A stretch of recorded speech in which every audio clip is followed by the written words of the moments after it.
Welcome to Reach the World ASAP. I'm Pastor Scott Griswold, working with ASAP Ministries with another story to help us join God in His mission to make His love known in this world. Recently, I visited a special spot in Cambodia. It's the Sada Center, a home for Seventh-day Adventists who have AIDS. This place began about 8 years ago when our founder, Judy Aiken, was visiting some new members with Pastor Sopal. At the end of the worship service, she asked the people, "What can I pray for you?" She was surprised as person after person asked for prayers for healing. Suddenly, she realized that many of them had AIDS. One mother with 7 children poured out her story. Her husband had died from AIDS. They were living with his parents. And when the parents realized that she and her youngest child also were HIV positive, they evicted her out of their house. In many places, the fear of AIDS is still so real that even family will reject their own. Judy's heart broke for these precious people. When the prayers were all said, Pastor Sopal whispered, "These people need a home." It was so true. I later was visiting in Cambodia and I saw where these people were living. Little 4x10 metal shacks, just barely a place to lay down, rented for almost all the money that they could make scrounging for garbage or selling a little something. Judy Aiken returned to the U.S. and shared the need. Funds were raised and a place was rented. The excited people moved in. They had a home. Since then, a lot has happened. Some have passed away. New ones have come. Each has a precious story to tell. So let me share just a little bit more with you what they told me. So I'm sitting here with some dear friends that I've just gotten acquainted with. I've been listening to their stories. They've been sharing with me their heart, how they came to live at this place, how God brought them to know Him, and I'm just going to share briefly with you about a few of them because their stories are so special we can't get into the depth of them, but just a little taste, just a little flavor.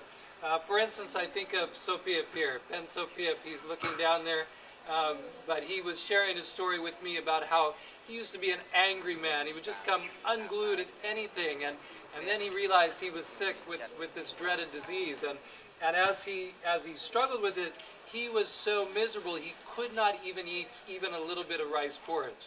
So in there, as he began to hear about the true and living God, he cried out and he said, "If you are real, please help me.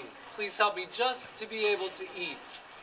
That night, he woke up in the night so hungry that he took 3 cans of rice, put them on to boil, and ate the whole thing. He knew God was real, and that was the beginning of his journey of faith. He's not the only one here. I think of Pomlida, who's sitting right next to me. She's about 38 years old, has 3 children. She told me that about 5 years ago, she was so skinny she was down to like 60 pounds. Why? Because of the disease that her husband had brought home to her. She was very skinny. The doctors said there's no way she's going to survive. But then someone came and began to tell her about Jesus Christ. She had no hope, but they shared with her, and she learned this text in Psalm 103, verses 1 through 4. "Bless the Lord, O my soul, and all that is within me. Bless His holy name. Bless the Lord, O my soul, and forget not all His benefits, who forgives all your iniquities, who heals all your diseases, who redeems your life from destruction, who crowns you with loving kindness and tender mercies."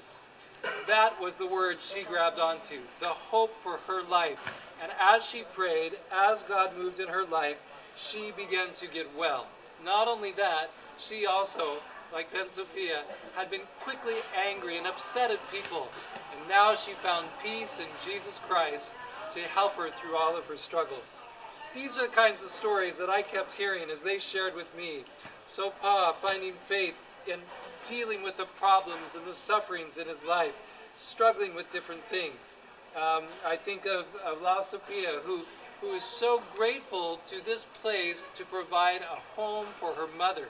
Her mother didn't share her story, but her mother came here, found a home to live in, but it was her mother who had taken her, adopted her when she was at a hospital. Nobody wanted her. She took her in. So when her mother was hit with the dreaded disease, she was still able to care for this young girl because she had a place to stay and to be blessed.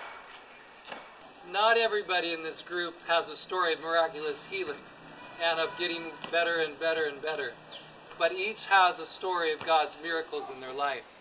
I think of Mia Heng at the end there with her beautiful smile.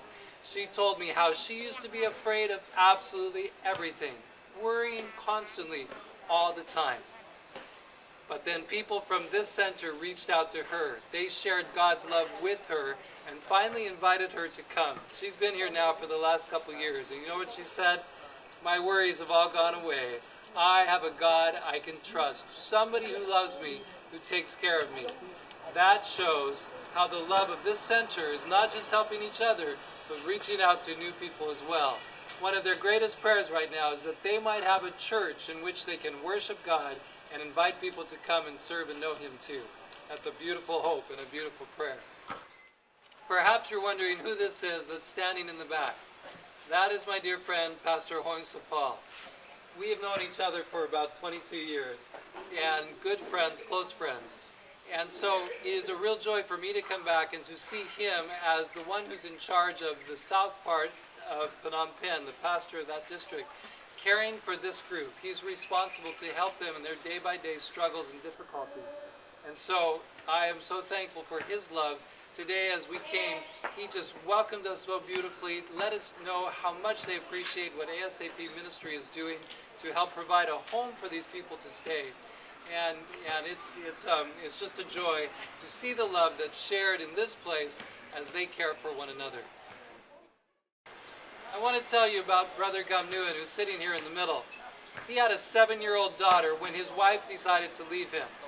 And so he struggled to know how to take care of her. He went to the hospital. He was struggling with his health. He didn't know what he was going to do. Relatives began to despise him. They'd separate out the food to make sure that they didn't get any cross-contamination. They began to despise him. And he struggled. How am I going to take care of my daughter? I'm getting sicker and sicker. I don't know what to do. He was a motorcycle taxi, but you've got to have enough strength to keep that motorcycle up. Well, as he was there at the hospital, itching all over, feeling miserable, feeling terrible, he found out about God. Just someone came and started preaching to him, started telling him about the living Savior. So he decided to pray and test God, just like our other friend did. And indeed, God healed him in a remarkable way, not completely of the disease, but he began to get better and better and better until he's as strong as he is now. He's not smiling right now, but he sure was earlier. And he is so happy to have the strength to take care of his daughter. She's in 7th grade now, and she is strong. These are the things for which we praise the living God, because he loves these people. He sees them and cares for them so much, so well.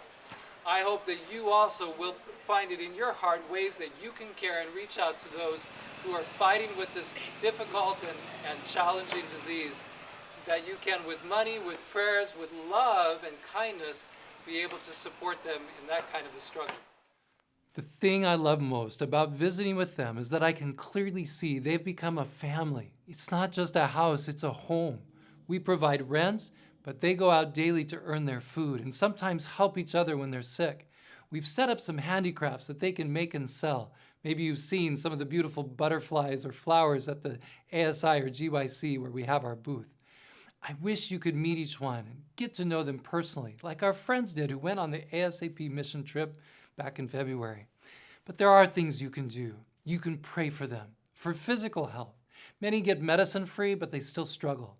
For spiritual health, these are our brothers and sisters, now knowing and loving God, but each day is a battle. It's also important to realize there are 35 million people living with AIDS. You could possibly devote your life to helping some of those people. And you can provide the place for our friends to stay in. We don't have a lot of funds coming in for this project right now. Please prayerfully consider giving to gift number 405 at our website, asapministries.org, or give us a call. Jesus reached out his hands to touch those that others despise. Remember that mother of 7 who was kicked out of her home? Pastor Sopal and others have shown Christ's love to her and many others at the Sada Center. Join us to do the same as we reach the world ASAP.